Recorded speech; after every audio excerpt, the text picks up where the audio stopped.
नमस्कार, आप सभी का स्वागत डीडी न्यूज पर। आप देख रहे हैं सांकेतिक भाषा का हमारा विशेष बुलेटिन। आपके साथ मैं हूं मुकुल शर्मा, मेरे साथ मौजूद है मेरी सहयोगी मनीषा शर्मा। तमाम खबरों से आपको रूबरू कराएंगे, लेकिन सबसे पहले नजर डालते हैं हेडलाइंस पर। प्रधानमंत्री नरेंद्र मोदी गुजरात के 2 दिन के दौरे पर। आज दाहोद और भुज में 77,000 करोड़ रुपए से अधिक की विकास परियोजनाओं की करेंगे शुरुआत।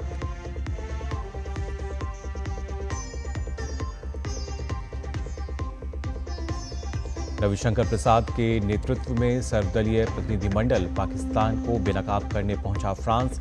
गुयाना के उपराष्ट्रपति से मिले शशि थरूर। बहरीन में गुलाम नबी ने कहा, पाकिस्तान में आतंकियों की संख्या सबसे ज्यादा।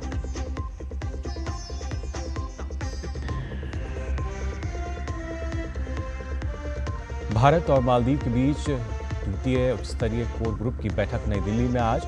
मालदीव के विदेश मंत्री अब्दुल्ला खलील लेंगे हिस्सा।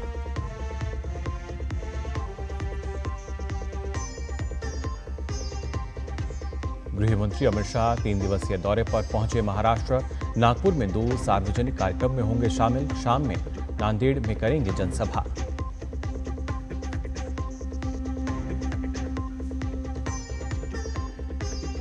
महाराष्ट्र कर्नाटक में गोवा में मानसून ने दी दस्तक। मुंबई में बारिश से अनेक जगहों पर जल जमाव।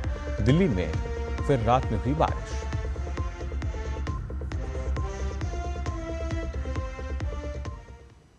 और आइए अब खबरें देखते हैं विस्तार से। आपको बता दें, प्रधानमंत्री नरेंद्र मोदी आज से गुजरात के 2 दिन के दौरे पर रहेंगे। आज पीएम मोदी दाहोद में लोकोमोटिव विनिर्माण संयंत्र राष्ट्र को समर्पित करेंगे और इलेक्ट्रिक लोकोमोटिव को हरी झंडी भी दिखाएंगे। इसके अलावा पीएम दाहोद में करीब 24,000 करोड़ रुपए की लागत की कई विकास परियोजनाओं का शिलान्यास और लोकार्पण करेंगे। वहीं प्रधानमंत्री आज शाम में भुज में 53,400 करोड़ रुपए से अधिक की लागत की कई विकास परियोजनाओं का शिलान्यास और लोकार्पण करेंगे। इसके अलावा प्रधानमंत्री मोदी का आज वडोदरा, भुज और अहमदाबाद में रोड शो का भी कार्यक्रम है। पीएम मोदी अपने दौरे के दूसरे दिन कल गांधीनगर में गुजरात शहरी विकास की 20वीं वर्षगांठ के समारोह में भाग लेंगे और शहरी विकास वर्ष 2025 का शुभारंभ भी करेंगे।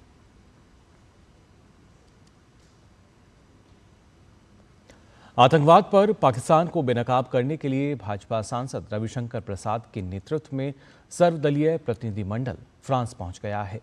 इस प्रतिनिधिमंडल में तकुबाती पुरंदेश्वरी, एमजे अकबर, गुलाम अली खटाना और सामिक भट्टाचार्य शामिल हैं। इसके अलावा अमर सिंह, प्रियंका चतुर्वेदी और पंकज सरन भी शामिल हैं। ये प्रतिनिधिमंडल फ्रांस के बाद ब्रिटेन, जर्मनी, यूरोपीय संघ, इटली और डेनमार्क का भी दौरा करेगा। कांग्रेस सांसद शशि थरूर के नेतृत्व में सर्वदलीय प्रतिनिधिमंडल ने गुयाना के उपराष्ट्रपति भरत जगदेव से मुलाकात की। शशि थरूर ने गुयाना के उपराष्ट्रपति के साथ हुई मुलाकात को काफी अभूतपूर्व बताया। वहीं गुयाना के उपराष्ट्रपति ने आतंकवाद के खिलाफ अपनी प्रतिबद्धता जाहिर की। उन्होंने कहा कि आतंकवादी गतिविधियों को अंजाम देने वाले सभी लोगों को न्याय के कटघरे में लाया जाना चाहिए। भाजपा सांसद वैजयंत पांडा के नेतृत्व वाला सर्वदलीय प्रतिनिधिमंडल बहरीन से कुवैत के लिए रवाना हो गया है। ये प्रतिनिधिमंडल आज से 27 मई तक कुवैत के दौरे पर रहेगा। कुवैत की अपनी यात्रा के दौरान प्रतिनिधिमंडल कुवैत सरकार के वरिष्ठ गणमान्य व्यक्तियों, नागरिक समाज के प्रमुख सदस्यों, थिंक टैंकों, मीडिया और भारतीय प्रवासियों के साथ बातचीत करेगा। इस प्रतिनिधिमंडल में निशिकांत दुबे, फॉकनोन कोन्याक, रेखा शर्मा, असुद्दीन ओवैसी, सतनाम सिंह संधू, गुलाम नबी आज़ाद और हर्षवर्धन श्रृंगला शामिल हैं। वहीं बहरीन में गुलाम नबी आज़ाद ने पाकिस्तान पर हमला बोलते हुए कहा कि जितने आतंकवादी पाकिस्तान में रहते हैं, शायद उतने पूरी दुनिया में नहीं होंगे।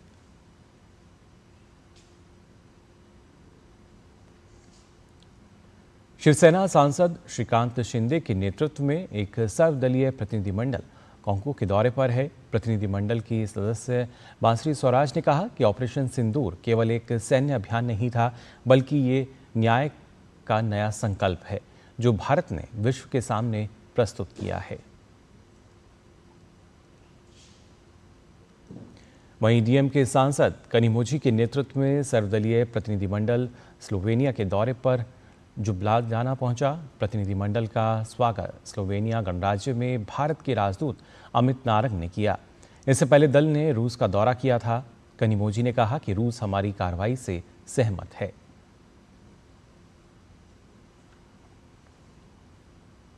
भारत और मालदीव के बीच दूसरी भारत मालदीव उच्च स्तरीय कोर ग्रुप की बैठक आज नई दिल्ली में होगी। इस बैठक में भाग लेने के लिए मालदीव के विदेश मंत्री अब्दुल्ला खलील कल भारत के दौरे पर नई दिल्ली पहुंचे। मालदीव के विदेश मंत्री के साथ उच्च स्तरीय प्रतिनिधिमंडल 3 दिन के दौरे पर है। यह इस साल उनकी तीसरी भारत यात्रा है। मालदीव के विदेश मंत्री आज विदेश मंत्री डॉक्टर एस जयशंकर के साथ द्विपक्षीय वार्ता करेंगे। गृह मंत्री अमित शाह महाराष्ट्र के 3 दिवसीय दौरे पर हैं। अमित शाह आज सबसे पहले नागपुर के जामठा में नेशनल कैंसर इंस्टीट्यूट में आयोजित एक कार्यक्रम में शामिल होंगे। इसके बाद वह चिंचोली गांव में राष्ट्रीय फॉरेंसिक विश्वविद्यालय के उप केंद्र की आधारशिला रखेंगे। नागपुर के बाद अमित शाह आज ही नांदेड़ पहुंचेंगे, जहां वो महाराष्ट्र के पूर्व मुख्यमंत्री वसंतराव नाईक की एक प्रतिमा का अनावरण करेंगे। इसके बाद वो नांदेड़ में एक जनसभा को भी संबोधित करेंगे। अमित शाह का आज शाम नांदेड़ में भाजपा के महानगर कार्यालय में उद्घाटन करने का भी कार्यक्रम है। बात मानसून की। दक्षिण पश्चिम मानसून महाराष्ट्र पहुंच चुका है और अगले 3 दिनों में इसके मुंबई और अन्य कुछ हिस्सों में पहुंचने की उम्मीद है। भारतीय मौसम विभाग ने जानकारी देते हुए बताया है कि महाराष्ट्र में तटीय कोंकण और मुंबई में पिछले 2 दिनों से भारी प्री मानसून बारिश हो रही है। मानसून इस बार महाराष्ट्र के दक्षिणी हिस्से देवगढ़ में प्रवेश कर गया है। मुंबई में कल कई इलाकों में बारिश होने के कारण जल जमाव की स्थिति बन गई। वहीं केरल में कल भारी बारिश हुई। बारिश के कारण राज्य के कई हिस्सों में पेड़ उखड़ने से कुछ लोगों की मौत की खबरें भी सामने आईं। भारी बारिश के पूर्वानुमान के चलते मौसम विभाग ने 5 जिलों जिसमें कासरगोड, कन्नूर, वायनाड, कोझिकोड और मलप्पुरम के लिए रेड अलर्ट जारी किया है। इन जिलों में भारी से बहुत भारी बारिश की चेतावनी जारी की गई है। बारिश की चेतावनी को देखते हुए आज इन 5 जिलों में शैक्षणिक संस्थान बंद रहेंगे। यूक्रेन के खिलाफ रूस ने अब तक का सबसे बड़ा हमला किया है। रूस के इस हवाई हमले में 13 लोगों की मौत हो गई है। रूस ने यूक्रेन के 30 से अधिक शहरों और कस्बों पर एक साथ हवाई हमला किया। इस हमले में 67 मिसाइलें और ड्रोन शामिल थे। इस भीषण हमले में 13 लोग मारे गए जबकि कई अन्य लोग घायल हुए हैं। इस हमले पर अमेरिका के राष्ट्रपति ट्रंप ने चुप्पी तोड़ते हुए कहा कि रूस के इस हमले से वे खुश नहीं हैं। इससे पहले यूक्रेन के राष्ट्रपति ज़ेलेंस्की ने ट्रंप पर पुतिन के खिलाफ चुप्पी साधने का आरोप लगाया था।